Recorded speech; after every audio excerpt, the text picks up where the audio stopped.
Mesdames, Messieurs, bonsoir. Soyez les bienvenus sur France 3 Corse via Stella. À la une de l'actualité de ce mercredi 8 novembre. Quel avenir pour la Restoniga lors des tempêtes qui ont frappé notre île? La vallée a été fortement meurtrie. Des ponts ont été emportés, la route endommagée. Elle ne devrait pas rouvrir d'ici cet été et des questions se posent même quant à une éventuelle reconstruction. Le centre corse a particulièrement souffert du passage des tempêtes Ciran et Domingos. Les ponts de Tragone et de Baliri ont été entièrement détruits. Des reconnaissances aériennes pour estimer l'étendue des dommages sont organisées depuis plusieurs jours, mais ni le délai ni le montant des travaux n'ont encore été estimés. Frédéric Danez et Guillaume Leonetti. La route de la Restoniga va-t-elle définitivement s'arrêter à hauteur du pont de Tragone emporté par la tempête?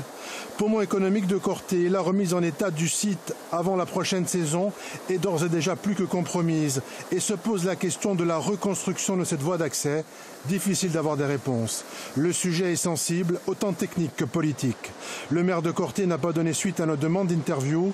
Les représentants du conseil exécutif ne souhaitent pas communiquer avant dimanche. Ils devraient se rendre sur place pour un nouvel état des lieux. Un drone va être utilisé afin de cartographier la zone et mesurer l'ampleur des dégâts. Selon nos informations, il se chiffre en dizaines de millions d'euros, à tel point que des solutions alternatives d'accès au site sont à l'étude. Plus bas dans la vallée, les langues se délient. Pedro Biancardini est propriétaire d'un restaurant. Ici, les dégâts sont moins importants, mais le versant est extrêmement fragilisé. La route, enfin, moi, à mon avis, ce serait de la refaire, mais de l'autre versant. Il faudra faire sûrement 2 ponts. Ah oui. Parce que vu où elle s'est effondrée, ça va être dur de la refaire. Hein. De toute façon, toutes les rivières, si elles ne sont pas nettoyées, on sait qu'un jour ou l'autre, ça bouchonne. Et quand ça part, ça descend tout. Hein. Au PGHM de Corté aussi, on attend des réponses. Les gendarmes interviennent très souvent dans le secteur entre les lacs de Melo et de Capitello.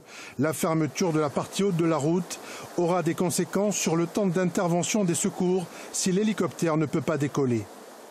Évidemment, il faudra qu'on redouble d'efforts auprès des pratiquants de la randonnée pédestre qui souhaitent évoluer sur le haut de la Restoniga. Leur rappeler une nouvelle fois qu'en cas de conditions météo défavorables, soit choisir un autre itinéraire, mais de bien prendre en compte qu'en cas d'accident, ça va rallonger les délais d'intervention entre 1h15 et 1h30 de marche supplémentaire pour nos équipes.